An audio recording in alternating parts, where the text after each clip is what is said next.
You are now listening to the Counterflow Podcast, a place for dissonant voices and unapproved opinions. You get split in half, but I call the hologram graph. But I am the center inside the placenta of math. You clash with cyanide gas and die fast. Rhythmical equivalent of solids, liquid, and gas. We smash your sinus with the power of Lord Titus. But I am the virus inside of the iris of Cyrus. Here is your host and humble narrator, Buck Johnson.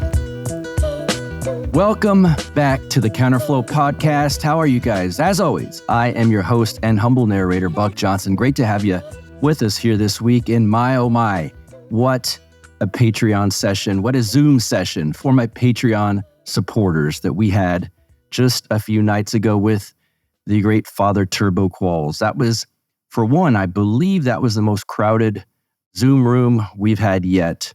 And I heard from a lot of you afterwards that were truly edified by that discussion with Father Turbo. And it was kind of a unique time to get one-on-one access with it wasn't really one-on-one, right? There was a bunch of us in the room, but the Q&A was great. Really, usually I start these off with a few questions like an interview format, and then we jump into Q&A. But this got into Q&A pretty quickly because so many people had a lot of questions, and Father Turbo was so gracious with his time. And so thank you, Father Turbo, for that. That was great. And just so you guys know, we do that once a month with a different guest each month. Again, you can do that at patreon.com/counterflow and just sign up for $5 per month or more if you'd like, but $5 a month is all you need. And you get in to these Zoom sessions that we have with your fellow supporters, myself, a guest, and it's always a good time. And of course, like always, once the guest was gone, we hung out for a little bit and chatted back and forth, catching up with people, and it was a great time. It's a really tremendous group of people, and I love that time that I get to do that every month. So let's jump into this episode today with previous guest of the show, Brother Augustine, also known as best-selling author Michael Witcoff. He's with us today, and he's got a new book, and it is entitled Fascism Viewed from the Cross. And this is a very good book. He gets into this at the end. Any clergy listening that want this book, he does send it to clergy for free because it is a good resource for some of the young men that come into the church that have some of these radical ideas and they come to Orthodoxy because it's super based or something like this and maybe not looking for the spiritual depth that Orthodoxy offers. And, you might need to nudge them back onto the royal path. This is a great book to do that because, of course, many of us listening don't have any love for communism, right? And at times, people can swing back the other direction and get too far off of the royal path and think certain ways of fighting communism are a good thing. And then you get into Judaism and the Jewish people. How are they viewed? What are we allowed to say, right? It almost gets into that at this point. So what Michael Witcoff does in this book is discuss how the Orthodox saints often viewed the Jewish people, how the earliest recollections of the back and forth between Christians and Jews, even in the scriptures. What was that like? What did the saints view the Jewish people as?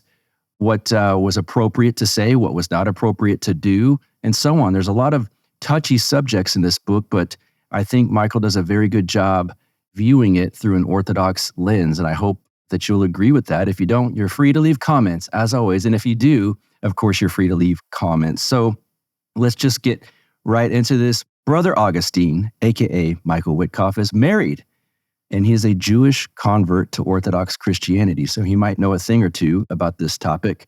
He's an ex-Freemason and author of On the Masons and Their Lies. And again, this new book is called Fascism Viewed from the Cross.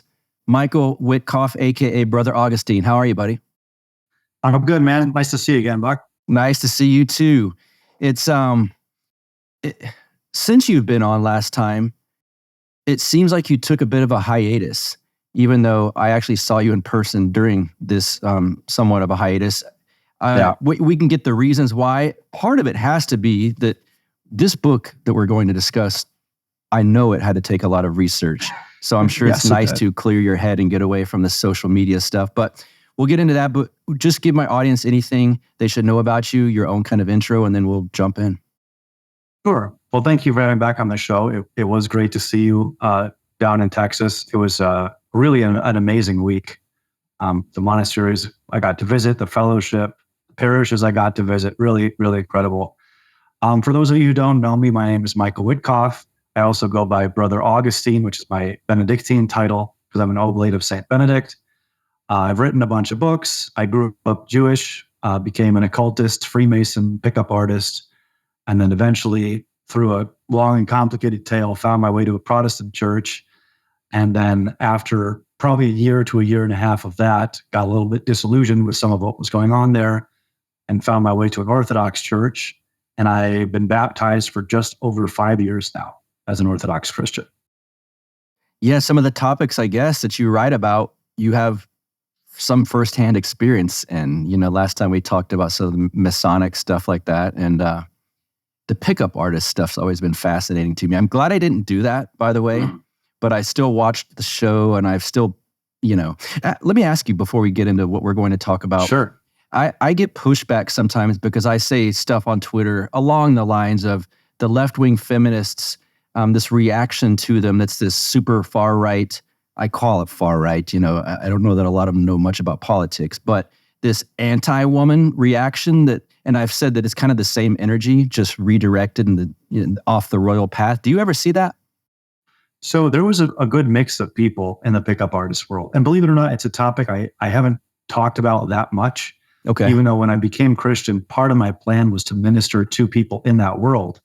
But I don't know if it even exists anymore with COVID and masks and social distancing. It's not like I see people going around trolling malls for women anymore. Not that I go to malls, so maybe that's the reason. That's it. That's probably it. I was never angry at women. Okay. A lot of guys were. A lot of guys in that world had been divorced, and that was part of their motivation was to not get hurt again. Yes. Really, I just wanted to meet women and be with them. I didn't have a problem with them. I had a problem with feminism. I had a problem with marriage, with monogamy, with traditional Christian sexual morality, one could say, of not going around and fornicating. But it was never women that I was upset at. Mm-hmm. And that stuff, there's a lot of overlap between that and other interests I had at the time, like sales, like neurolinguistic programming. It all kind of goes together. In fact, a guy I just saw Mission Impossible last night with a bunch of buddies from church. One of them studies pickup artist material to help him with sales. He doesn't go around picking up women. Wow. But he tries to discern, lessons he can glean from that. There might be healthy ways of defining that kind of stuff. But there were definitely people that were angry, and you could tell that when they talked about women or what they were doing, you could definitely pick up on their bitterness. Yes. Or they would not care if they hurt the women in some way. Yep. Whereas the main guy that I learned from, at least at the beginning, was a character named Mystery, who was kind of like the guy everyone knows. Yeah, I watched that show when I was young. It was a real interesting show. Yeah. And one of his philosophy, from a secular perspective, of course, but his philosophy was always leave them better than you found them. So he was always very against harming women in some way or manipulating them in some negative way, which I appreciated. And then I read a lot of stuff by a guy named David D'Angelo, who is no longer part of that business. His real name is Eben Pagan. He's a hugely successful businessman. But back then, his main business, I think he sold it for $20 million, was called Double Your Dating. And his pseudonym was David D'Angelo. And similarly in his material, it wasn't anti-women. But all this stuff was like anti-Christian morality, at least implicitly. But the short answer is yes, for some guys, there was definitely a reaction on that side. And I think that at least what I saw more of that reaction with the more hardcore MGTOW guys, like what the internet would call the incels, like the guys that were bitter about feminism, but didn't have it within their wherewithal to go out and at least date, Yeah, right. There was a lot of anger and a lot of bitterness there. Yeah, and a lot of pride I've noticed too in that scene, and it's pride's built a lot out of insecurity. So. But it's so obvious sometimes on Twitter. All right. On to from one spicy topic to another one. I'm going to hold up this book. So if you're just listening, you're missing quite the cover. And some of my viewers will understand this general idea of where this kind of artwork came from, because we've all traveled through some different political circles. But What I think part of the interesting thing about you writing this is, and you get into this in the beginning, is that you've gone through some common pitfalls, I think, that a lot of young men on the right kind of, might find themselves in at some point. We'll get into that. I'll let you get into that. And then generally, broadly, why you wanted to broach this topic that's a lot of people shy away from. And by the way, for people just listening, the book is called Fascism Viewed from the Cross. Yes, thank you for that. I just want to show off before I continue. Just released yesterday or 2 days ago, the shiny new hardcover edition of that book, which I was not planning on doing, but people kept asking for it. So that is also available in hardcover if anyone's interested on Amazon. The short answer is that I didn't get into politics ever expecting to write a book about it. I really wasn't even paying attention to politics. When I was growing up, I kind of have to start earlier than where this particular story starts. Mm-hmm. Growing up, I assumed it was all a big scam, that both parties were controlled by the same people, and that whoever was in office didn't really have that much power. Somehow I was wiser in my youth than I was in my 20s, because right around the first election of Trump, I was fully on board. I would say I got bamboozled to some degree. I loved the Trump energy and the Trump revolution as I saw it. And he has changed things in some ways, even though I'm no longer a supporter, really, for various reasons. But I was all into it. It was I registered to vote for the first time in my life, just to vote for Donald Trump in 2016, because I thought, hey, this guy's an outsider. He's not a politician. He's saying some things that no one else is talking about. And this is actually related to the pickup artist stuff in a strange, twisty sort of way, because the PUA stuff was my first experience with what it means to be red-pilled, or to seek the truth beyond a social narrative, right? The narrative we all grow up hearing. I felt like I was seeing through the matrix, right? Learning the red pill about gender dynamics and sexual relationships and all this stuff. And then one red pill would lead to another one. And I'd realize, wait a second, if I've been lied to about this one area of life, maybe I've been lied to about another one. So I would go from that one to spicy topics like racial stuff, political stuff, kind of one at a time. And then when Trump ran, I thought this was the first time I'd heard someone talking in a way that kind of blew through all the facade of politics. And I really thought that getting him in office would go a long way. And in some ways it did. I mean, he did some good things. I'm not going to deny that. And he's permanently changed the Overton window, which of course I will always appreciate about him. But ultimately, once he was in power, he didn't do a lot of the things that he promised he was going to do, right? And so me, like many other young men, I thought, okay, well, there has to be someone like more serious than this about certain topics. And so I got into the more secular, I would say, or the more explicit racial stuff, reading American Renaissance all the time. And I still respect Jared Taylor a lot, for the record. I went to an American Renaissance conference. He's often called the white supremacist and all this stuff, but he's married to a Japanese woman. Actually, a lot of the guys there are married to Asian women, believe it or not. So I don't know how white supremacist that is. Because I saw them at least talking about these topics bluntly. And I'm a person that appreciates direct speech. I don't need topics danced around, beating around the bush. Like, just tell me where do the facts lead? Where does the data lead? And so the data led to seeing things about race that I had never considered growing up. I grew up in a town, maybe 15,000 people at most, almost all Jewish. There were, I want to say, 3 black families in the entire town. And there was one of those families was of the type that's always getting into trouble and doing things they shouldn't be doing. But even then, I never made a racial connection with that. They were just a bad family in my mind. I had black friends growing up, the few that were in my town. I never had any issue with them in any way. And that continued to be the case until Michael Brown and Black Lives Matter, when all of a sudden, Black people started hating me for being white, including Black friends that I had made at college or the working world. Suddenly threw me under the bus and disavowed me just because I was white or voting for Trump or whatever. And so this inspired a great degree of bitterness and anger at me. These people that I had never done anything wrong to, that I had never spoken ill of or to in any way, people that had been my friends for years in some cases. Suddenly I'm evil to them because of my skin color. And so my reaction to that betrayal was, to a large degree, to become bitter back at them. And then that's when I started reading stuff like Colin Flaherty's books, which are actually really, really good. He passed away, I think, last year. I talked to him on the phone for a while. Really nice guy. He wrote a book called, a couple big books that were influential on me. One was called White Girl Bleed a Lot, and one was called Don't Make the Black Kids Angry. And Colin Flaherty was not a man I would describe as bitter or racist. He just tracked, what are the issues specifically with Black mob violence in this country and the way police and journalists and the media respond to it, which is largely by hiding it or excusing it.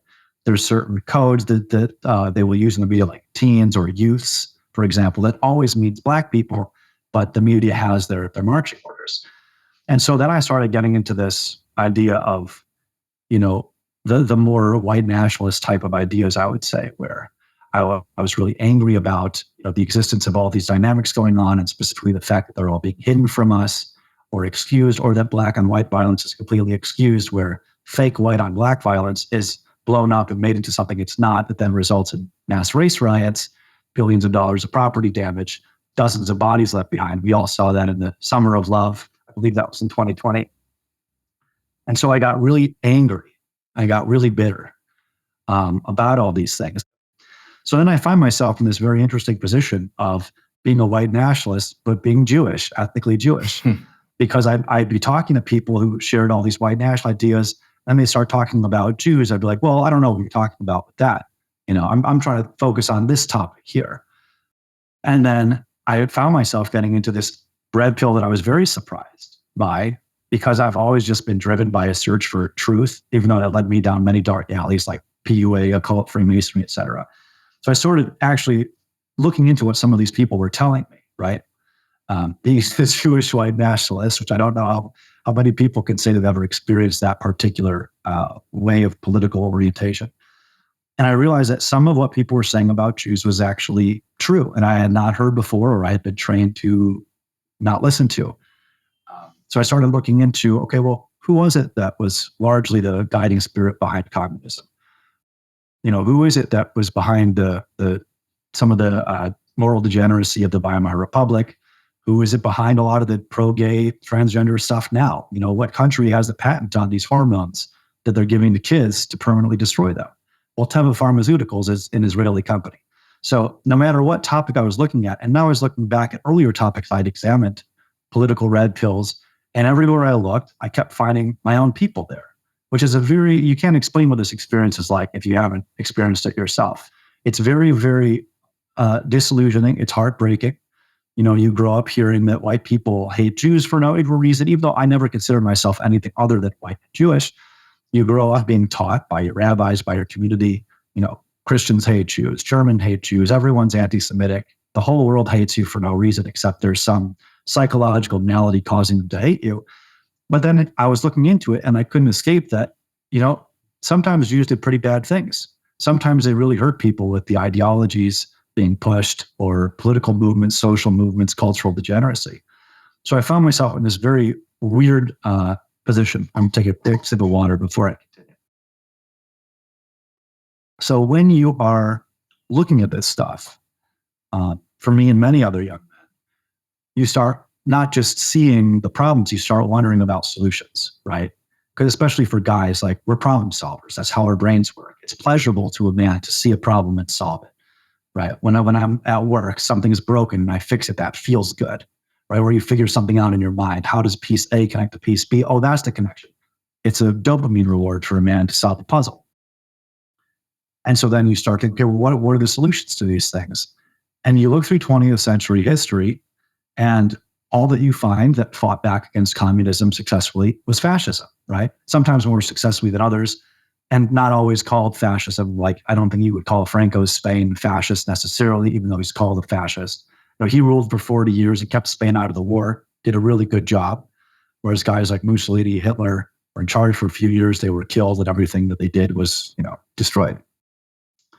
So you look through these movements and these currents of history and thought, and you realize that the people that fought back went way out of bounds of Christianity in some ways. Excuse me. And this is where orthodoxy is so important, because if you don't have a standard to compare them to, then you can't know what was allowable from a Christian perspective and what wasn't. And some things we would have no problem with, especially early on, especially when things were just in the realm of rhetoric, for example. But then things like mass theft of property or, deporting everyone, even if they weren't doing anything wrong, for example, some of the other things that went on. Well, these are not really in line with what our emperors have done. But if you're a Protestant, for example, and the Bible is the only book you read, you really have no conception or basis of what a Christian government is, right?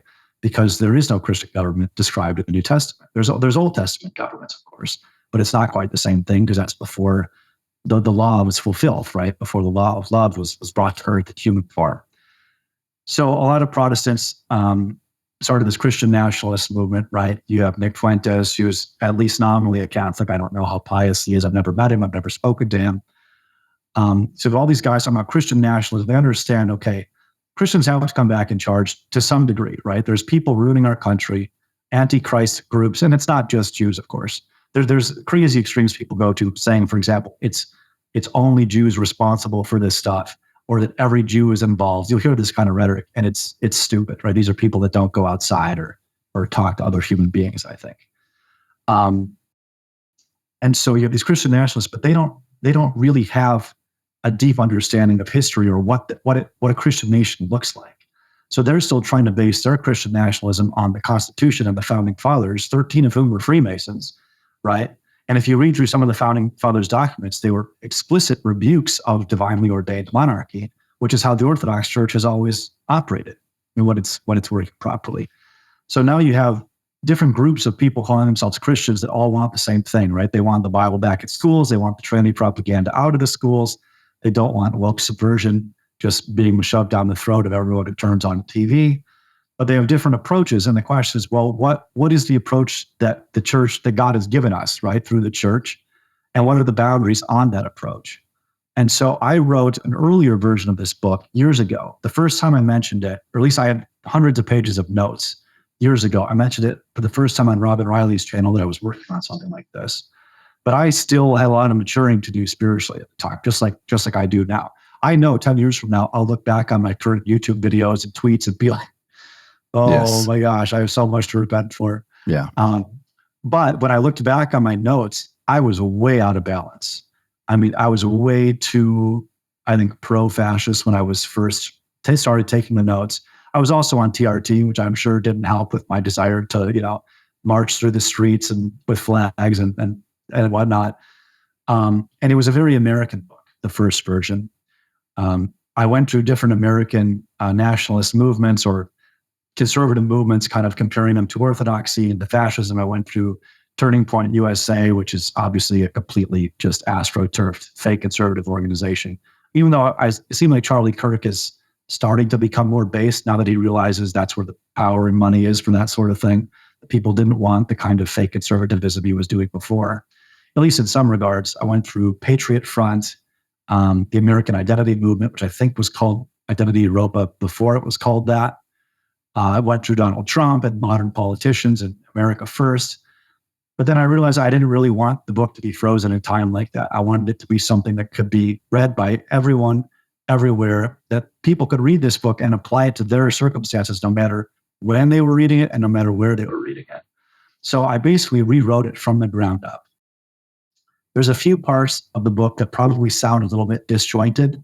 And the reason is that some of my old notes I kept and put into the book, whereas most of it is new. So there might be a little bit of like a tone difference in certain paragraphs from others. But I started from scratch for the most part. It ended up even longer than I thought it was going to be. I was really trying to keep it concise. Someone recently made a critique of this book where they accused me of trying to pad the book with more words, which is funny because I could have made this a 2,000-page book, and I specifically didn't want it to be that. Right. I have respect for E. Michael Jones in some regards, but I'm not into the 1,200-page book. It's not easy to read. It's not easy to remember. I think the points get lost in all the small details. And I just tried to make something that was easy to read, easy to understand, that would make sense to people. It's not supposed to be a PhD level academic treatise because that's not what I read. And I don't think that's what most of my audience reads. So that's a very long answer to your first short question. So forgive me for that. Hopefully we'll go into more detail. But that's kind of the long and short of it is it was a way of hopefully getting people not to go as deep as I once did, and combined with my spiritual maturity of understanding what the standards are in the first place. Because as you said, it took a ridiculous amount of research. Yeah. And I'm not one of these authors that gets paid in advance to do a book. I do this stuff in my free time. I've had a full-time job the entire time I've been a public figure. This is stuff I might get an hour to do here, a couple hours on a Saturday. And I had probably 24 books to read, at least as research for this. And some of those books I would just get one good sentence out of, and the rest was a total waste of my time. Wow. But that's the big picture perspective on how I got here and why I felt this was important, because we got to go with what the saints did. And as long as we stick to the saints, I think we're good. In other words, there's a royal path to stay on that a lot of people in our circles can fall off to probably one specific side rather than the other side, but you never know, back and forth. There's always these easy, quote unquote, easy answers to the left and to the right of us. And it's harder to stay on the royal path for certain. And I tried to do something very ambitious with this book. Time will tell if I succeeded, where I was trying to speak to two different audiences with the same words. So what I was trying to do was show people too far to the left that hate monarchy, they worship democracy, authoritarian government is evil, hierarchy is evil, and show them, well, that's actually not what the saints said. So take those people, move them a little bit to the right, and then take the people who think Hitler was a great example of a Christian and there's nothing wrong with fascism in certain expressions, and take those people and move them a little closer to the center. So I don't know if it'll be successful. So far, the only criticism has come from the right. I don't think Fordham has found the book yet, but I'm sure they'll get plenty of material out of it when they do. But yeah, they're too far to the left, too far to the right. They're both mistakes. The saints walk the royal path, like you said. Yes. And you do this in the book, and I'll do it for my listeners now. We can try to lay some groundwork with definitions, as you lay out early on in the book, with Orthodox Christianity, which should be easier for most of my listeners to grasp. And then fascism, because that word, it's at this point, it's a pejorative. If you're to the left of to the right of Bernie Sanders, then that's what you are now. I'll let you go over these terms. So, as you said in the introduction, I talk about the importance of defining orthodoxy and fascism. And then shortly after, I say, well, I can't actually define fascism as one thing because it took different expressions in different places, which at least one reviewer was upset about. He felt like I broke a promise. I promised I was going to define it, and it didn't. But I feel like what I did gave a much deeper and more thorough understanding. But the first thing to do, the first task of my book, was to define what is the traditional Orthodox standard. And so I broke that section into the Orthodox view of the church. How does the church conceive of itself according to the saints, canons, and councils? How does the church conceive of the state, which was actually the most difficult part of the book to research and write by a long shot? And then orthodoxy and the Jews. What have the saints said? What do our hymns say? What do our canons say? What do councils say? What do our royal saints, the emperors, say? Because these things are not compiled in one place. You can find bits and pieces here and there, which is how I did the research. But I think that for the first section of this book, I put something together that I hope will be a valuable resource for everyone interested, even if they don't care about fascism. What does the Orthodox Church think of the church, the state, and the Jews? Just so that we know what the saints said. So I went through the entire rudder, looking at all the canons on Jews. I went through a book by Amnon Linder called The Jews and Roman Imperial Legislation, which is it's like a $90-something book. And there's a sequel to it that I haven't bought yet that's even more expensive. And I went through all of the laws related to Jews from the rise of St. Constantine to the end of St. Justinian's reign. So we're talking hundreds of years period here, hundreds of laws. I think it was hundreds of laws that were passed related to Judaism between those 2 points in time. I said, well, what are the patterns here? What are they talking about? What's allowed, what's not allowed? And what you tend to find, at least on this topic of Jews, is that the church has been very harsh with its rhetoric. You find this in the Roman laws. You find it in our hymnography. You find it in our saints. You find it in St. John Chrysostom's homilies against the Jews. Very harsh with its rhetoric, but when push came to shove, there was never an approval of going around harming people for being of a different faith or a different race. That's nowhere in our saints. Especially St. John Chrysostom, people read his homilies against the Jews, and they assume it's something it's not. They don't understand the context. Right. But he gave these homilies around the Jewish festivals when his flock were going to the synagogue because they were Judaizing. So he tried as hard as he could to point out both the bad character of some Jews around Antioch and the theological errors of Judaism as a system.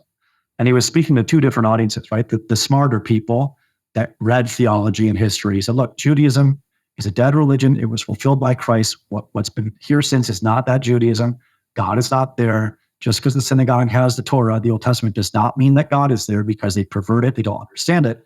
And then to the more simple people, he would say, well, these people tend not to have a very good character a lot of the time, and associating with them is not good for you, right? Talking to those people more like children, frankly, right? Milk for babes, meat for strong men. But there's no record in history of someone listening to one of these sermons by St. John, the great anti-Semite, according to some, and then storming a local synagogue and beating up Jews in the streets, right? As far as we know, that didn't happen.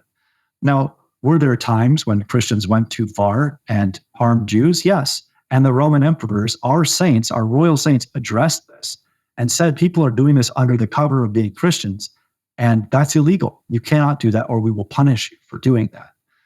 Now, you compare that to how 20th century nationalist movements went. Maybe in the beginning, there wasn't so much harm against Jews or outright theft of their property or being kicked out of the country and sent to who knows where. But certainly towards the latter parts of those, that was not the case anymore. And so you see that over time, they clearly violated the Christian boundaries in different regards. Now, in regards to the state, the reason it was so hard to research and write this is because we don't have anything really official and universal on what is the state supposed to look like. The closest we have is the Basis of the Social Concept, which was published by the Holy Synod of the Russian Orthodox Church. So that's the source I used for that section. Read through the whole thing, put in the relevant sections, just as a standard and a reference for people as they're reading the book.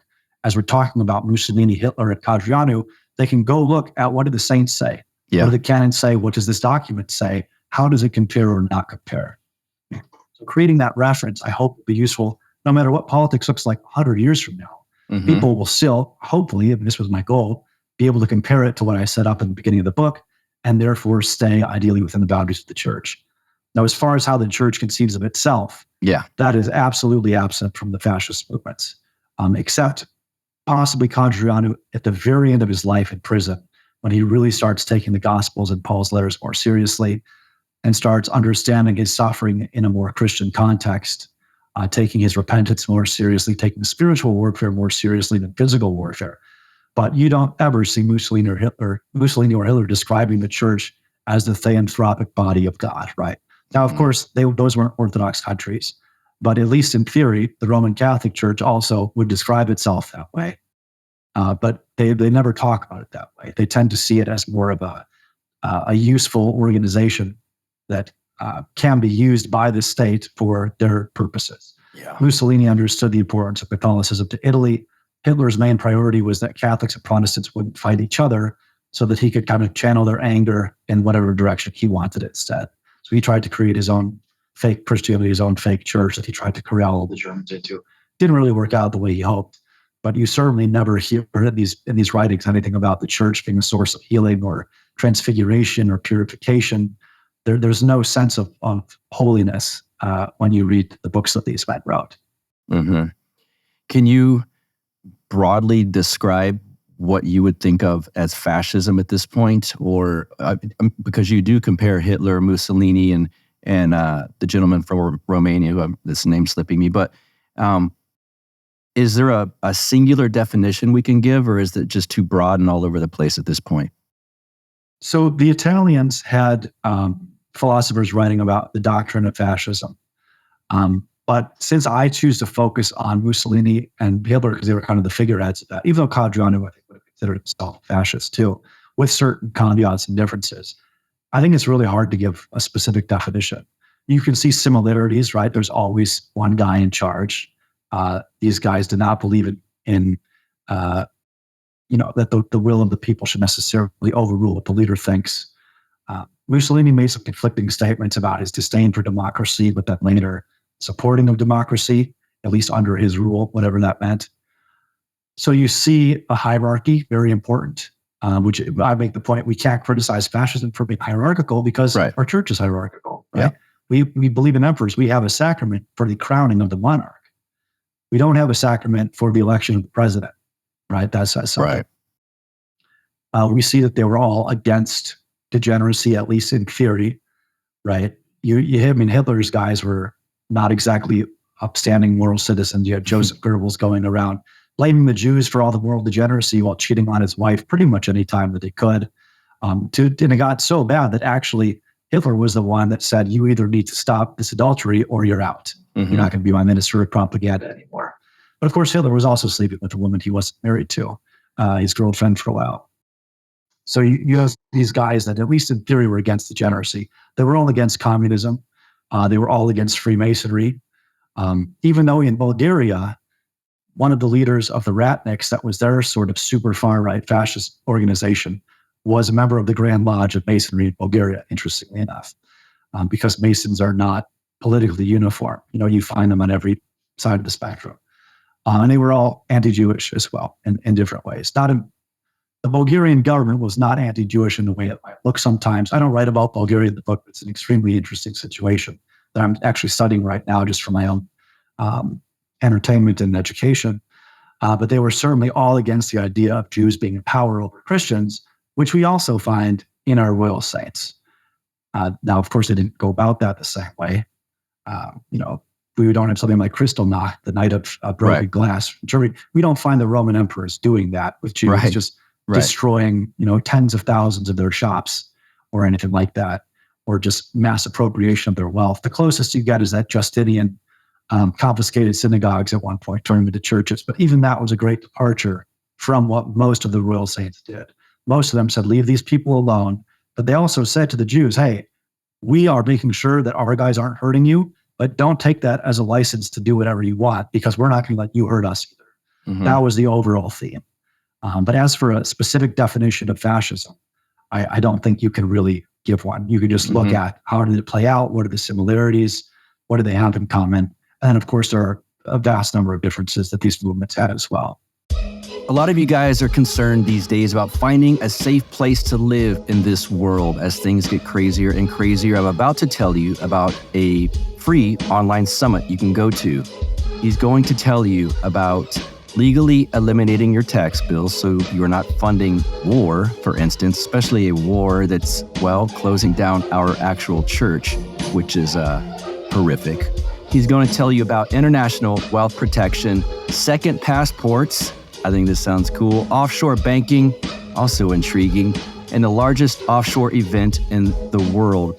You can get a free ticket at expatmoneysummit.com. And this is going to be put on by Mikhail Thorov, host of the Expat Money Show podcast. And again, this is a free online event at expatmoneysummit.com. Confirmed speakers will include one of my personal heroes, the great Dr. Ron Paul, Doug Casey, Mark Faber, Jim Rogers, plus international lawyers, offshore precious metals dealers, foreign real estate experts, and much, much more. Once again, it's free. Why not do this?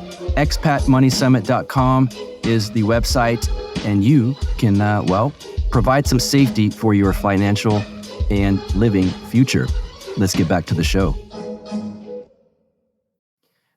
You said it was the hardest section to compile, and I think it's my favorite section because what's that? I was just saying, thank God. Yeah. So I was are people even going to be able to follow what I'm saying? Can I follow what I'm saying? That was a hard section. It's great. The saints, the church fathers, the Orthodox, how they viewed the state, democracy, monarchy, and a word that some of my viewers and listeners will know, but it might be new for others, symphonia. Mm-hmm. And can you talk about all of that I just kind of mentioned? Sure. So I looked everywhere I could find for an Orthodox saint approving of democracy or speaking ill of monarchy, and I was not able to find either of those things. If you read any modern, quote, Orthodox political books, stuff that comes out of Fordham and people associated with those circles, they're all anti-monarchy. But what they don't do is cite anything from the church in support of their views. Right. The presupposition is monarchy is this old, outdated, antiquated thing. The world has moved on. We have democracy now. Yes. But none of them can quote as saying anything to that effect. And let me interrupt real quick, just for those listening that are like, what group is that? The Fortimites and the Wheel and these such. In my personal experience, talking to people that know better than me, a lot of those people are, let's say, paid by nefarious organizations to subvert orthodoxy. So that might explain why they're against some old forms of the state that Orthodox saints were for, and they're for stuff like democracy. So sorry, that's my little side note. No, I mean, that's really important, because what is monarchy is ultimately, it's an image of fatherhood, right? Patriarchy is an image of fatherhood under God when it's done correctly. And so, of course, Satan rages most against that, because who's going to protect the kids and the vulnerable from Satan? It's a godly father, right? Is the ideal here. That's what the family unit is supposed to be. So if they can attack patriarchy, male headship, leadership, then the children become easy prey. So that's why you always see these nefarious forces in concert speaking out against the same thing. I just read a Fordham article by a good old Sally Two Names a couple days ago, attacking Father Peter Hears. Yeah. And I would be surprised by how bad her writing is if I hadn't tried to read her book Once Upon a Time. I couldn't make it through. The woman is a horrible writer. The grammar mistakes she makes are things you learn not to do in junior high school. Somehow she's an associate professor somewhere. But my favorite part of the article, in the middle of the article with absolutely no context, there's a picture of Father Peter with the text, "I stand with Father Peter, I stand with tradition." I said, is she secretly a fan of his? I don't understand this. Why would you put this image in your hit piece? It was the weirdest thing. That is weird. But yes, the Fortimites and they're all against monarchy. They don't quote the saints, the canons, the councils, anything like that, because they're not really Orthodox, right? Right. I don't even know if Sally Two Names is nominally Orthodox. I know she's married to an Orthodox subdeacon, but I've heard she's not actually part of the church. I don't know. But you can call yourself Orthodox and not actually be in communion with Christ, right? Mm-hmm. So you can join an organization for whatever reason. You can revolt against it internally. Well, you're not really part of it. So when we establish what the saints said in consensus, right? We consider this to be God revealing to the church and to the world through the church what he thinks about things, right? When all the saints agree on something, we can safely bet that, okay, we think this is the godly way of doing it. And so the ideal of Symphonia, with the caveat that it almost never works out in reality the way it does in the ideal, which, fallen human nature, what are you going to do? Is that you have an emperor who is not a hierarch or a cleric, who is a lay person, an Orthodox Christian lay person, who works with the church and can be penanced and chastened by the church when he goes astray. But he works to order society for the thriving of society, the well-being of the citizens materially, while the church shepherds their souls spiritually. These are supposed to work hand in hand. So it's like the two halves work together. Symphony. That's what the word means. Symphony. Right. Now, technically, this is separation of church and state, because we don't believe in like what the papal states had, where a cleric rules over a nation. That's happened a couple times. It happened in Romania in a very weird situation where the patriarch, Miron Christi, was also the prime minister during Cajurianu's life. But that's unusual. That's not really the canonical way. It's supposed to be separation of church and state, but they cooperate, as opposed to what we have, which is separation of church and state, and they compete. And the state tends to win, at least when it comes to what goes in media, what goes in schools. Father Josiah Trenholm had a great video that came out today about banning books. And that he's one of those, his channel is one of those ones that I will watch every single video. Meeting him in person is largely why I decided to become a catechumen. I was just so blown away by everything, This is just such an amazing guy, a man of such Christian character and masculine and straight is kind of what he exudes. I was like, okay, whatever orthodoxy is, like I want a piece of this, He when I met him, he gave me a hug and he kind of punched my chest softly. And I said, "Oh my God, you don't have to hit me that hard." And he goes, "Oh, give me a break. I hurt my hand on your chest." He's immediate with the quick-witted comeback. Yeah, he's a really cool guy. And he was talking about how the irony of these woke leftists complaining that we want to like ban tranny books in school when they all ban the Bible in school, right? They're saying, "Oh, this is against democracy. We can't ban. This is censorship." You guys invented this. So once again, you're all just liars. I've become very convinced that all leftists are liars, by which I mean I don't believe anymore that they believe what they're saying. Okay. I do not believe that in their heart of hearts, any man who has cut off his genitals and taken hormones believes he's a woman. I don't buy it. I know that you know you're not a woman. Mm-hmm. And I know that's why you have depression and drug abuse and anxiety, suicidality. It's because you're lying to yourself and you know it. Mm-hmm. Now, I used to engage with people as if the things they said about themselves and their beliefs were real. Yeah. But now I just see it as delusion, and I just don't believe them. I believe these people are created in the image and likeness of God like everyone else, and they cannot separate themselves from objective truth no matter how hard they try, because God is the objective truth and they're created in his image. Somewhere, even if it's buried very deeply, they know the truth. I'm convinced of it. This is the cause of the mental illness, is their war against the truth that they themselves secretly know. But that's a whole different topic. And I have a great deal of sympathy for these people too, by the way. I have a degree in psychology. I'm going to grad school soon for a master's in pastoral care and pastoral care and counseling. That's what it's, pastoral care and counseling, to kind of build on my secular education, but in an Orthodox way. And when I was getting my degree, gender dysphoria was in the DSM-4, the Diagnostic and Statistical Manual, as a mental illness with treatment recommendations, which, by the way, is you just let them age out of it, because most of the time as they grow up, they just grow out of it. Mm-hmm. But it's still in the DSM-5, but I don't believe it's listed as a mental illness anymore. And certainly hormone treatment and permanently mutilating surgery was not part of the suggested, quote, treatment back when I was getting my degree. And I'm also convinced that the people pushing this stuff know full well how malicious and evil it is. Yep. Same. I don't think they're under any illusion that this is helping them. They're essentially taking advantage of vulnerable, mentally unstable people and destroying them. Yes. They're sacrificing these people for dark power. I truly believe that. And nobody's protecting them, even though, there are people trying, right, speaking out about it. But something's got to give at some point, because the kind of society we have now, and this is so relevant to my writing of this book, this is not going to last. We are so much worse than the Weimar Republic was when Hitler rose to power. There's going to be a reaction, right? And when that reaction happens, what's it going to look like? We might be in the end times, who knows? I'm not saying this is the end times. People have been saying that every year for 2,000 years. Either one of two things is going to happen. Either this is the end stage where the Antichrist system becomes built, takes over, Christ comes back afterwards. Who knows when it's going to happen. Or this is just a test run of the Antichrist system, and there's going to be a reaction, a revolt, and it's going to lead to war, and maybe this will stall that for a while. I don't know. I'm not a prophet. But assuming that there will be a reaction of some kind, what's it going to look like? What are appropriate responses, and what is not? Is a big part of this book, because I'm speaking to the people that are going to be part of that. I'm not me. I'm too old. The people that are going to be part of the revolt, the Zoomers, and that they're the people. What do you call the generation after Zoomers? Do they have a name yet?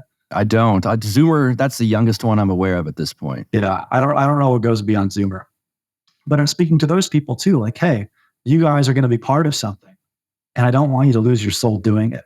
Mm-hmm. We don't need to look to 20th century modernist movements, which is what fascism was, and build something on that. We can go to the saints, stuff that the church has shown us eternally.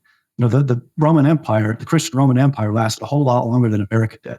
Maybe there's a lesson to be learned there. And it's important to remember that fascism is not traditionalism.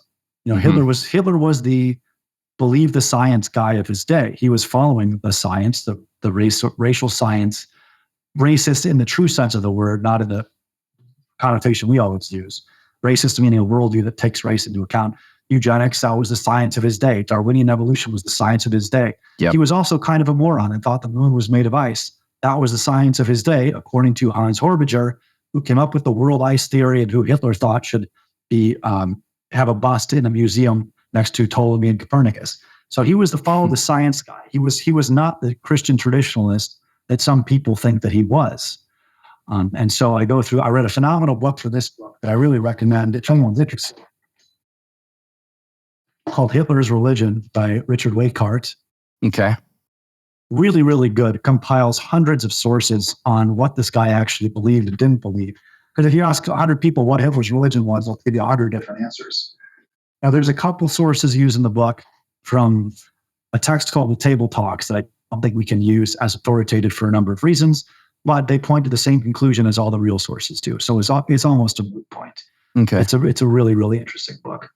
It just goes through what a deep believer he was in what we would call scientism. That's what I wanted to ask you about. Can you talk a little bit about that? Because you just said you can ask 100 people and you'll get 100 different answers.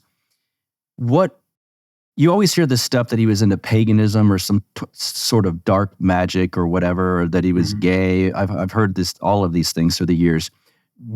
You get into this in the book, so I'm asking for my listeners' sake. What were his views on the church and religion?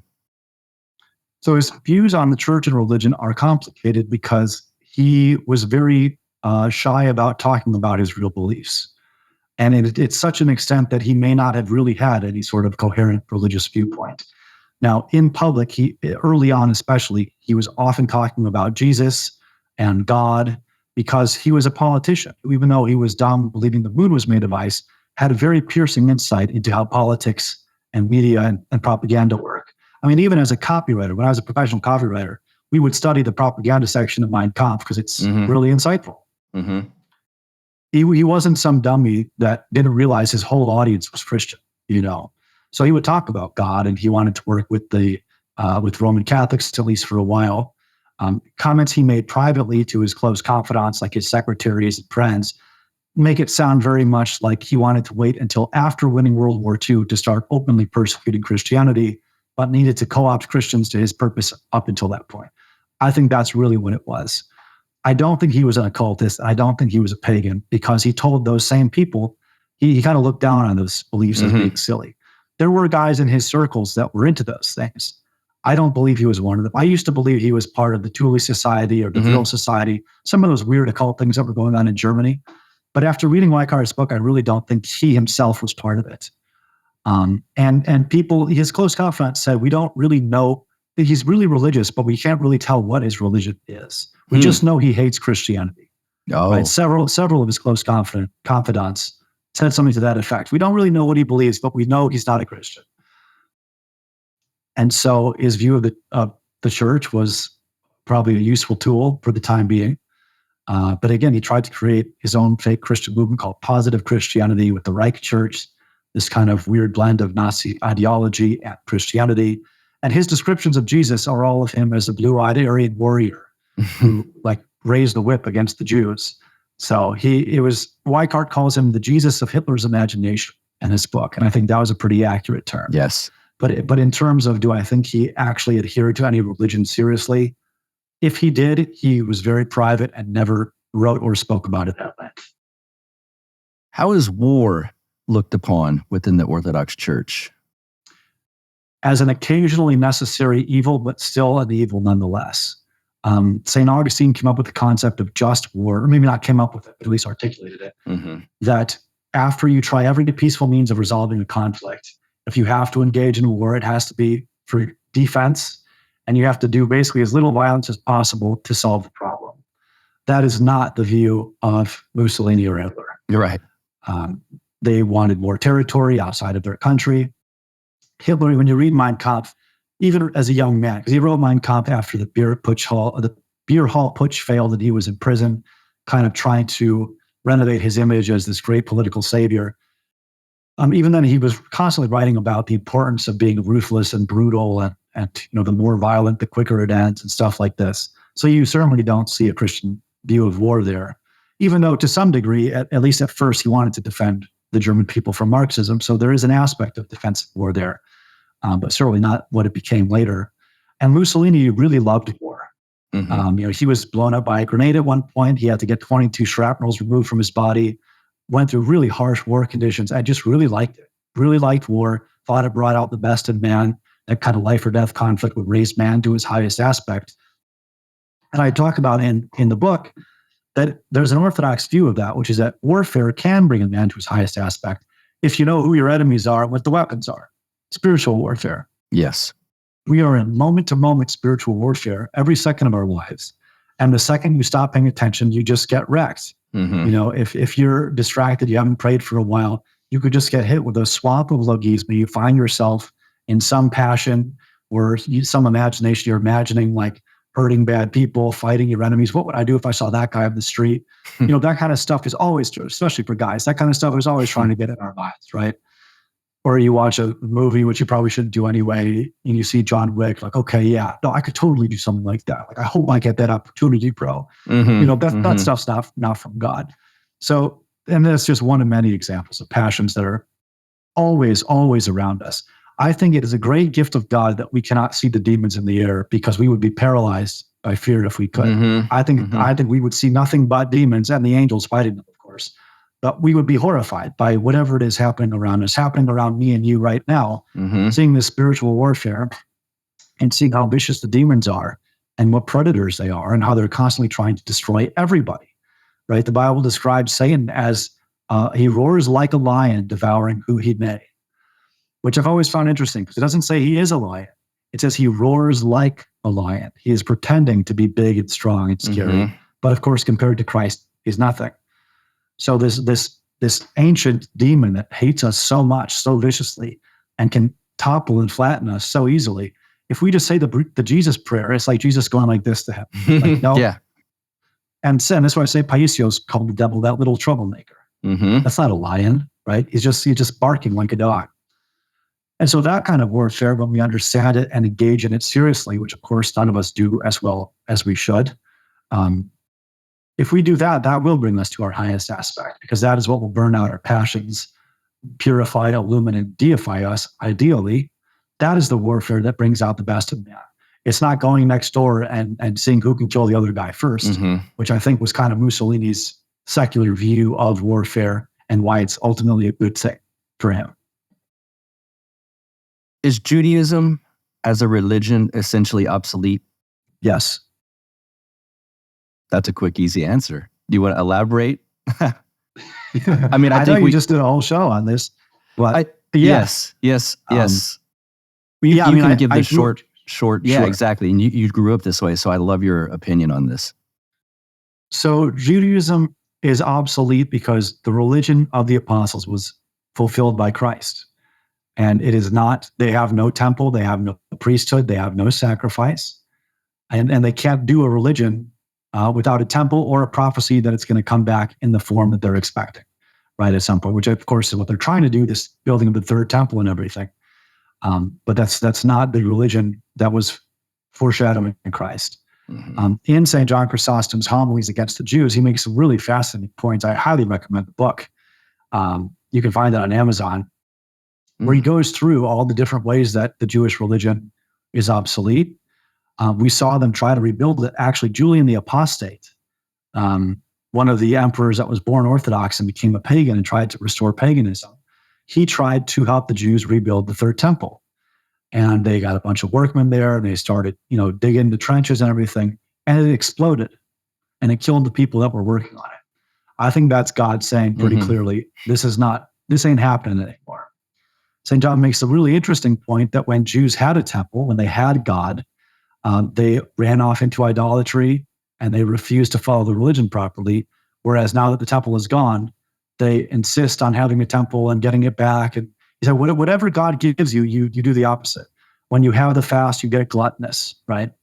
You stiff-necked people who always oppose the Holy Spirit. This is what St. Stephen, the hieromartyr and deacon, said to them, right? That's why they killed him. That's why they stoned him.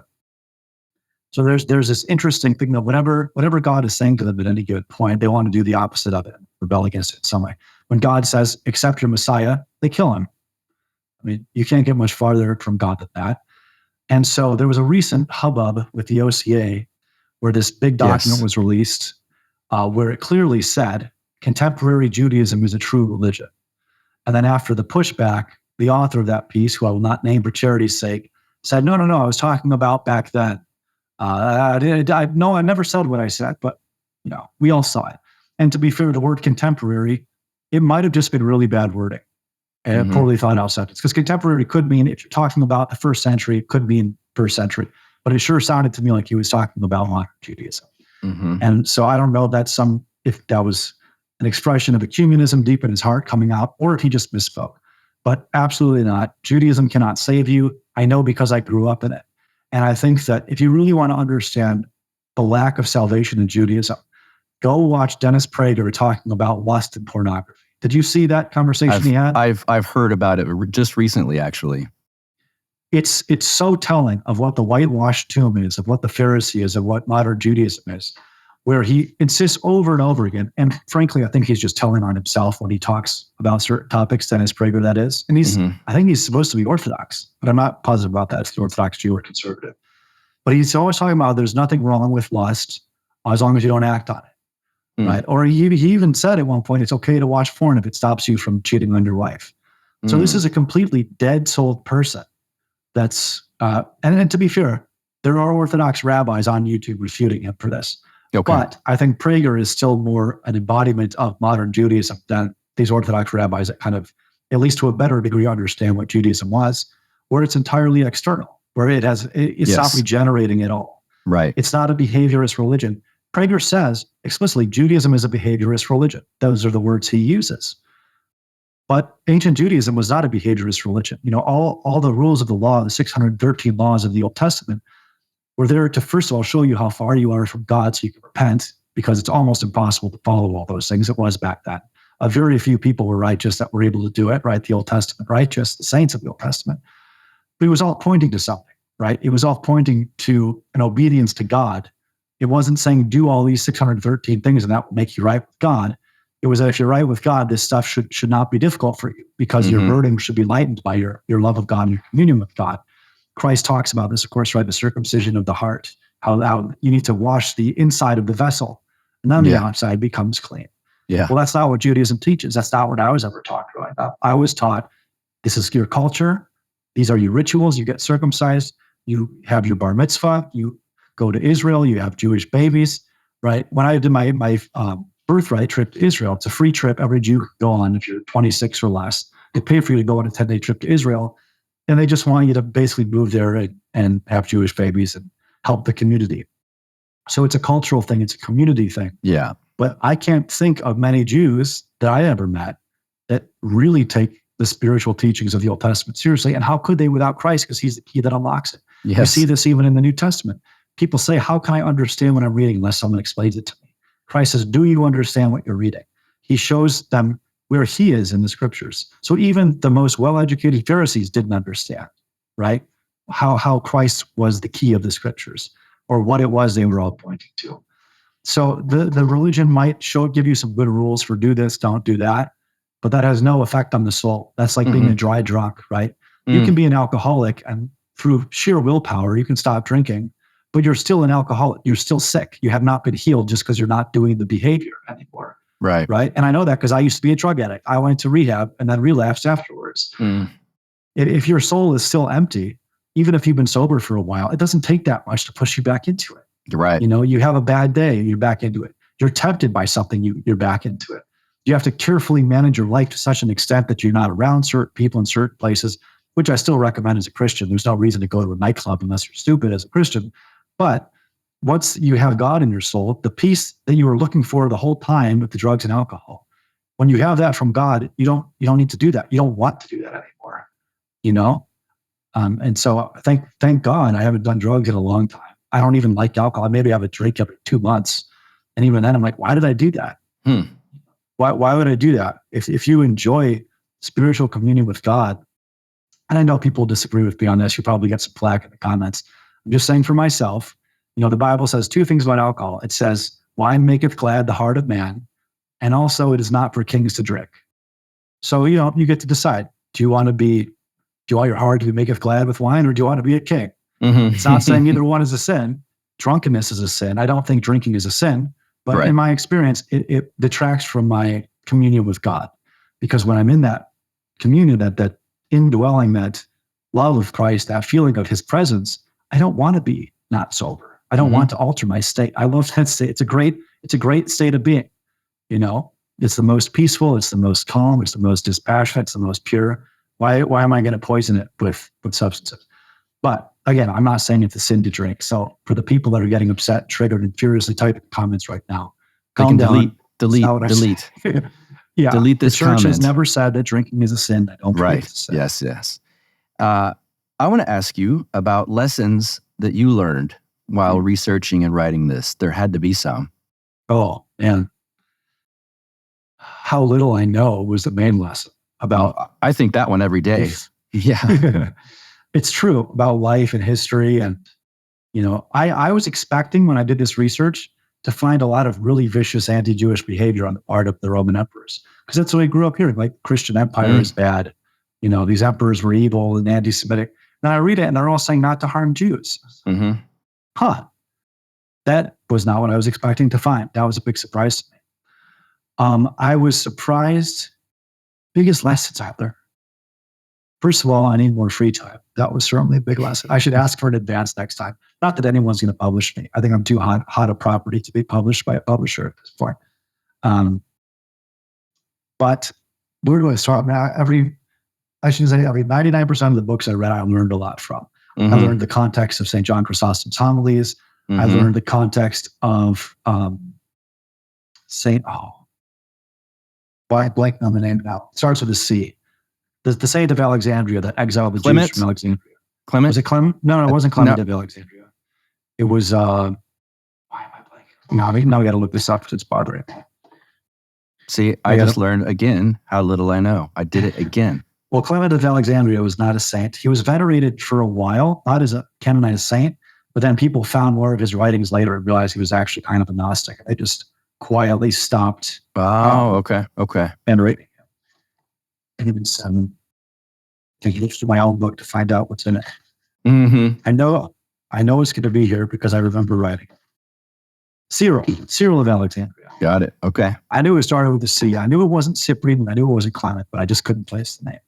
I learned the context of him briefly exiling the Jews, even though there's some question about the historicity of that, because they relied so much on the shipping industry in Alexandria that if all the Jewish merchants were gone, the city kind of would have ground to a halt. So there's some questions. I learned that Jewish converts were viewed with suspicion by the ancient world, sometimes with good reason, and had to verbally rebuke Judaism when they were converting, when they were being baptized. There's a story in the Rudder, actually. It's in the Rudder about a Jewish guy who makes a business of going around being baptized at different Christian parishes and like getting the gifts from being baptized over and over again. So that's why we have canons. Stories like that, we have canons. Baptism as a business is not what we're doing here. You have to be serious about it. You have to repudiate Judaism and your upbringing. Well, not your upbringing, the religion of your upbringing. Mm-hmm. You have to really understand why it's wrong, why it's not what Christ was teaching, right? They don't want you to become a Judaizer and go back to your ways either. And there was a Roman law, in fact, that when Jews converted falsely, instead of punishing them, they just let them go back to being Jewish. Because they thought that would be better for both the person themselves and the church as a whole. They just, okay, you were kind of faking it. Just go back to the synagogue. We just don't want you anymore unless you become serious at some point. But we're not going to hurt you or fine you or anything like that. So I realized that this was a big issue. I mean, a big enough issue for the emperors themselves to hear about it from the communities and then write about it as a response to draft laws about it. And there was a lot of instances of Jews harassing Jewish converts to Christianity. And again, that was such a big issue. Constantine himself had to address it. He said, if you do this, I'm going to throw you and all of your associates into the fire. Now, did they actually do that? I don't know. A lot of these laws were worded in a way that was meant to be a deterrent, but that doesn't necessarily mean it was followed through, Mm-hmm. And even the laws that would do things seriously, like that would punish people, there's a lot of evidence that it wasn't enforced very often. Like the rule against Jews owning Christian slaves had to be reinforced over and over again. It had to be passed by emperor after emperor because people just kept doing it. Mm-hmm. So the question of how much control did the emperors have over some small village on the edge of their empire, those people might not have even known who their local or who the emperor was if they were just some rural farmer. So they had a lot of trouble enforcing these laws too. But I learned just such a huge amount. And I think what I learned most importantly, it was somewhat unrelated, but there's a quote in here in the conclusion, because I was reading the Philokalia over Lent, and I came across a quote that was so good, and it really aligned with quotes I saw in Dr. Jam Davis's book, Antichrist, which is, have you read Antichrist? Yeah, I had him on. Oh man, what a book. What a book. Yeah. There's a quote in the Philokalia by St. Milos the Ascetic, who was a student of St. John Chrysostom. He says, when the mind prays purely and without passion, the demons approach not from the left, but from the right. For they suggest to it the glory of God and some form of things pleasant to the senses, in order that it might think it has attained completely the aim of prayer. Yes. And I think looking back, I fell right into this trap. I thought, okay, I'm Orthodox now. I've stopped fornicating, I've stopped doing drugs. I'm pure. And so I know from my pure discernment that these violent revolts against communism in the fascist way, that like, this is what was working. We got to do something like this. Now I'm like, no, I was just easy prey for the temptations from the other side, because I had believed very wrongly that I was in a discerning and dispassionate state, when in reality, looking back at my notes from years ago, I was not at all. And so we have to be very aware of these temptations, because it is so tempting. And young men, we all want justice, right? We want to see heads on pikes of these bad guys. And we have to be very careful, because the demons know that we want that, right? Especially when we're younger. And we have to be very careful not to be drawn outside the boundaries of what the Christians who dealt with this were actually doing. Because people dealt with this before, but without going as far as some of the fascists did. So that was a big lesson. A big lesson was don't be tempted by the right or the left. Because I started on the left and I did the full pendulum swing. Yes. I mean, the royal path is where we got to end up. And then from that place, we can look at a politician and discern, okay, is this person really Christian? Right? Is it Donald Trump holding up the Bible for photo shoots and then holding a big gay flag and throwing big gay orgies at his big gay mansion in Mar-a-Lago? I think it was the Log Cabin Republicans. Wasn't that the group? One of these big gay Republican groups went down there and had a big gay party. And then, of course, he sanctioned or threatened to sanction the nation of Botswana unless they accepted sodomy. So we'll have some discernment. Okay, is this person a Christian or not? Maybe they think they are. Maybe they don't understand what a Christian is too, right? And then we'll see someone rising up and trying to overthrow the communists. And when we get really excited about that, we have to check ourselves and go, okay, wait a second. First of all, is this person Orthodox? Second, are they really Orthodox? Or are they just saying it, right? Now, I don't think in America we're in danger of someone pretending to be Orthodox for political power, because no one knows who we are. Yeah, right. But we can look at people claiming, we can look at people claiming to speak for Christianity and be discerning and not get tricked just because they seem like they're strong or like they're going to do the right thing. Maybe they'll do some of the right things. Yes. But the Antichrist will also pretend to be doing the right thing. And he might even do some good things for a few years there before it's revealed who he actually is.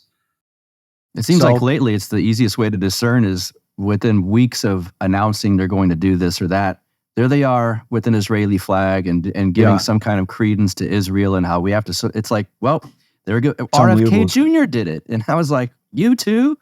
All of them. All of them. Isn't it interesting how when Jews are bragging in Jewish publications about basically owning both sides of the aisle, it's framed as a good thing. Right. Then if an American, if a Gentile notices, you're an anti-Semite. Yeah. If I retweet the ADL, I'm a bad guy for showing you what they said because I'm disagreeing with what they're bragging about. Yeah. Isn't that interesting? I don't know if my ethnicity has kept me safe from accusations of anti-Semitism. Maybe it has to some degree. I would just like to state, when Fordham finds its way to this book and starts criticizing me, they're racist, they're anti-Semites, they're not allowed to criticize me because of my ethnicity. There you go. So off the bat, I reject any and all of their criticism on racial grounds. Yes, mic drop. What makes you happy these days? Oh, man. Well, a bunch of different things. Obviously, my family makes me very happy. My job is going well, thank God. I switched from one area of my industry to another area recently, and it's going way better. I'm making way more money for work that makes way more sense to me and doesn't grind my joints into dust. And I think there's a potential career path for an even different section of the industry at some point. It makes me happy to solve problems competently, like we talked about. A lot of my job is something is broken and I have to figure out why and fix it. It's kind of like being a detective. It's like, well, here's the body, how to get here, who did it, And so process of deduction, going through your process. Okay, is it this thing? Let me test this. Okay, it's not that. And then finding the answer, it's like a moment of great triumph. What makes me happy is playing music. I've been practicing classical guitar lately, which is incredibly humbling because I've been playing guitar for like 20 years, but not classical guitar. And I've realized that when you're playing electric guitar with an amp, all your mistakes are drowned out in the amplification and the effects. Yeah. And classical, every mistake is so loud. If your finger's not in exactly the right place, it's so loud. I'm actually growing out my nails for the first time in my life just to see if I like that better than playing with flesh. Songs that should be really, really easy are so hard. And it might just be because the action of my classical guitar is very high. I don't know if you can lower it. I'm going to call Guitar Center this week and ask if they can lower the action, because that might be part of it. But it makes me happy to encounter a piece that's really difficult at my level, which is complete beginner. John Dowland, Orlando Sleepeth was the last song that I worked on, at least through to the end. And the first time I heard it, it kind of like broke something in me. I was like, I hate this song. I'm just going to skip this. I'm going to the next one. Because there's 20 pieces in the book that I have. And it broke me. And I thought, I don't like the timing of this song. I don't like it. And I was like, I am being a little word I won't repeat on camera. Sure. Something happened there, like that offended my pride in some way or something. I'm going to go back and I'm going to learn that song. And so doing that and successfully playing the parts that sounded so difficult I gave up, that brings me joy. What brings me joy is thinking about my life compared to how it used to be and what God has done for me. I mean, it's unbelievable. If you had told me 10 years ago I'd be a monogamously married Orthodox Christian, I would have asked you two questions. A, what are you smoking? And B, can I please have some? Mm-hmm. That would have been my only response. Mm-hmm. And, going through therapy and rehab and that not really getting to the root of the issue, even though it helped in some ways. Those rare moments of wisdom in my life when I could actually objectively look at my life and the course of my life and what God has done for me, for which I am so much less grateful than I should be when I'm really being objective about myself. Like, I should be a saint already as a thank you to God for everything He's done for me. And instead, I'm stupid and I have bad thoughts and bad feelings and passions. I don't remember to do my prayers sometimes, like when I want to do half-hour Jesus prayer. But I'll still find an hour to watch TV. I'm a terrible Christian. I should be a better one. And so the ungrateful is just another thing for me to repent for. And what brings me joy is that I think God, forgives me anyway.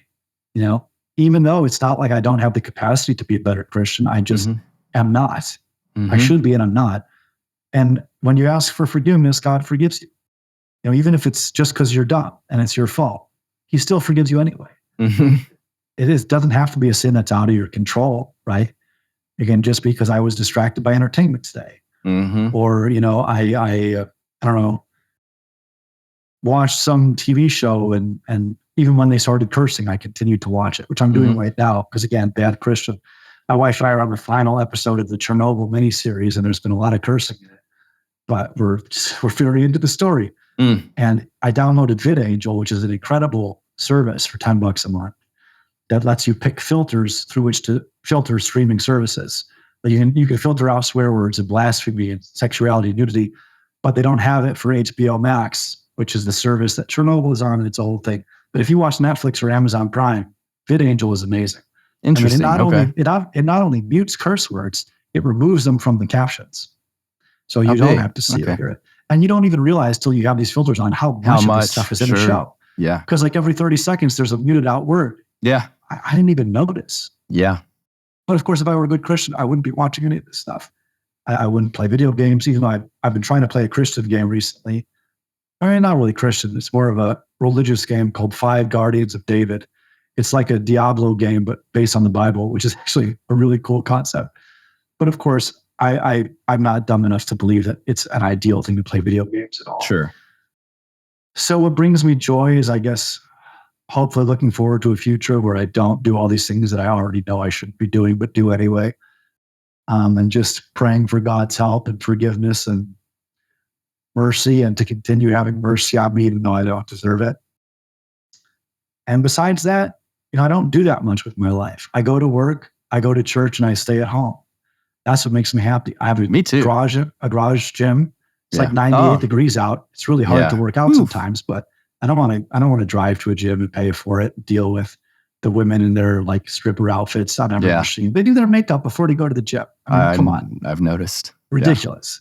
And then half the time they want to stand in front of you to do squats, and it's just so obvious what they're doing. It's like, okay, I was the one guy here not paying attention to you. You noticed, and you came over to try and like correct this little smudge on your reputation. Yeah. And now I'm just annoyed at the girl. So I haven't gone to the gym in a long time. I just built the system in my garage, which is tough. In 30 degrees and 90 degrees, it's both pretty tough to work out. Yeah. That makes me happy, improving my PRs in the gym. I'm bulking up right now, which I absolutely hate doing because I hate eating that much. I hate feeling full.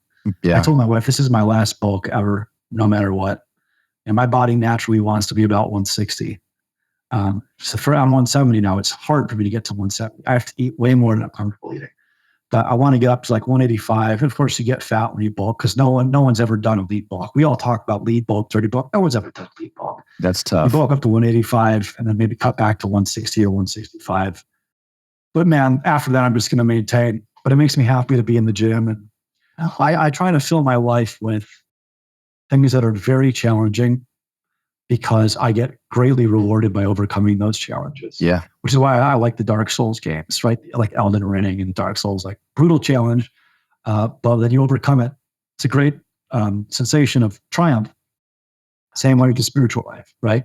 Like you don't enjoy the peace of dispassion until you've raged in the spiritual war, and earned that prize, right? Yes. Because you might feel a kind of fake peace if you don't engage in spiritual warfare at all, just because you don't realize you're being shredded by demons and don't know better. But when you seek purity and you seek the light, that's when the demons wake up to your presence and they start agitating you and going after you. Yeah. And so when you engage in that warfare, like it's exhausting. Christianity is not just an easygoing, lackadaisical, oh, I'm saved, I'm good. I'm good. Right. It's really hard and it's tiring. And if you're praying correctly, you're crying. And it's you come out of that prayer session, you're exhausted, but there's so much peace. It's like you're crowned for winning that warfare. Saying the Jesus prayer for 5 minutes without being distracted is a profoundly difficult spiritual war. Yeah. Yeah. I mean, and it's so funny because Satan will even put pious thoughts in your head to distract you from prayer, right? If you're like, okay, I'm going to say nothing but Lord Jesus Christ, have mercy on me for 5 minutes. I'm not going to think any other thoughts. He might say, oh, isn't the liturgy beautiful? I'm like, yeah, it is kind of, I got Did me. it. Yeah. Yeah. So you got to be careful. But it's a really good question. No one's ever asked me on camera what makes me happy before. Well, that was a good answer. I live a simple life. I try to be a simple man because I'm fundamentally a complicated man trying to simplify everything. And so I like being at home, going to church, and succeeding at work. Plug away. You mentioned Amazon earlier. Is that the spot where we can get this book? And once again, for those just listening, audio only, it's called Fascism Viewed from the Cross by Michael Witcoff. Yes. Amazon is the place for now. There's no audio book yet. I have a guy who said he's going to do it. I don't know when that's going to be. I don't know if he realizes how much work he's in for. Audiobooks are a lot of work. There is a guy that listens to this show on a regular basis. I won't name his name and dox him by any means, but he does that for one of his jobs is audiobooks. So, does he? You know who you are if you're listening. Reach out if this would be something you were interested in as well. Well, I already told the guy he could do it, but if he falls through for some reason, I'll reach out to you about your guy. So as of right now, it's available in Kindle, paperback, and now hardcover. Yeah. I was going to go with matte because I thought glossy was kind of like trashy, but the black and gold looks amazing. It does look good.